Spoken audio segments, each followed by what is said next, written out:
الناس مسكاني تقطيع في فيديو، علشان فيديو بقول فيه ايه، كنت بدي تريننج لشركه وبقول فيه هو انا اجيب العميل بتاعي منين؟ هو في حاجه اسمها اجيبه منين؟ ما الماركتنج يجيبه لي من السوشيال ميديا. في 10 طرق ممكن نجيب بيهم عملاء. في 10 طرق علشان نجيب الليد، مش بس السوشيال ميديا.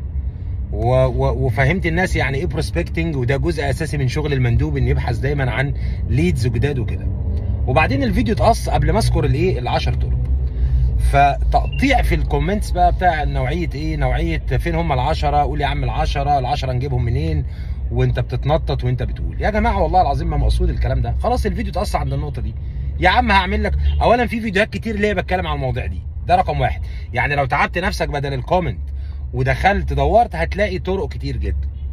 لكن انا عامل لك فيديو اهو اقول لك يا عم نجيب انواع او امثله لبعض الانواع اللي ممكن تفكر فيها ازاي تجيب ليدز غير السوشيال ميديا. اول حاجه كده بسم الله، انت عندك برايمري داتا موجوده في شركتك اللي انت شغال فيها، اسمها داتابيز لعملاء قدام اشتغلوا. امسك الداتا دي وفيريفاي، اتاكد ان نفس العملاء موجودين بنفس الداتا بنفس البيانات.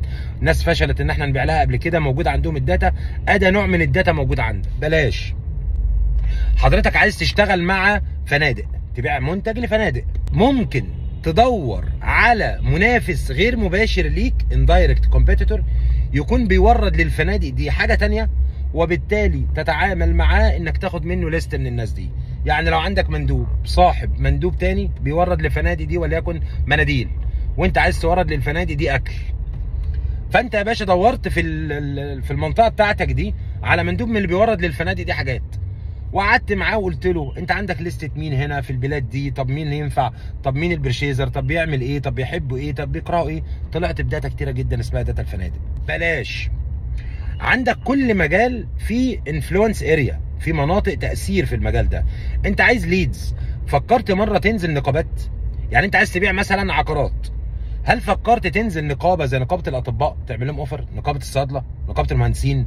ما دي ناس تعتبر شريحه اساسيه مستهدفه. ما انت لو رحت كلمت النقابه وعملت لهم سبيشال اوفر، النقابه هتبعت رساله ل 10000 واحد ان الشركه الفلانيه عارضه شقق في المكان الفلاني بمزايا 1 2 3 4. شوف انت طلعت بكام ليد من ورا القصه دي. انما قاعد لي ليل ونهار على السوشيال ميديا وتارجت لي الناس وتقول انا كده بشتغل بروسبكتنج. لا، البروسبكتنج طرق كتير جدا جدا، 10 طرق فعلا. يعني دلوقتي ما يتسعش ان انا اذكر لك كلهم، بس انا حبيت اديك امثله بره السوشيال ميديا. منها طرق انك تنزل دايركت تدور على الناس بنفسك، يعني منها الانفلونس اريا زي النوادي وغيره، منها الريفيرال انك توصل لناس نون دايركت كومبيتيتور، منها العميل نفسه. يعني شريف اشترى منك منتج، فرحت قلت لشريف هو انت ممكن ترشح ناس ثانيه؟ شريف لو رشح 5 وراه عشان هو ساتسفايد بالمنتج بتاعك، اداك 5 ليد. و5 ليد ايه؟ مختارهم الراجل يتناسبوا مع المنتج بتاعك واقرب بكتير من السوشيال ميديا. انت بقى مضايق مخك على ان السوشيال ميديا السلاح الوحيد للبروسبكتنج والوصول للليدز، فده لا، ده مش صح. تاني الفيديو اتقص، واديني يا عم بعمل لك فيديو تاني ادردش معاك شويه في موضوع اسمه بروسبكتنج، وده جزء اساسي من شغلك، انك تجيب الليد وتكواليفاي الليد ده عشان تتاكد ان هو رايت بروسبكت، يعني بروسبكت حقيقي عنده النيد، عنده الاثوريتي، عنده البرشيزنج باور، يقدر يشتري المنتج بتاعك. فتبقى بدل ما بتجيب لك مثلا 100 واحد في اليوم، ما تجيب لك 300 واحد 400 واحد، فتزود الليدز، فيزيد البروسبكت، فيزيد الشغل، ويزيد الاتشيفمنت بتاعك. فحبيت بس اوضح النقطه دي، وبالتوفيق دايما ان شاء الله.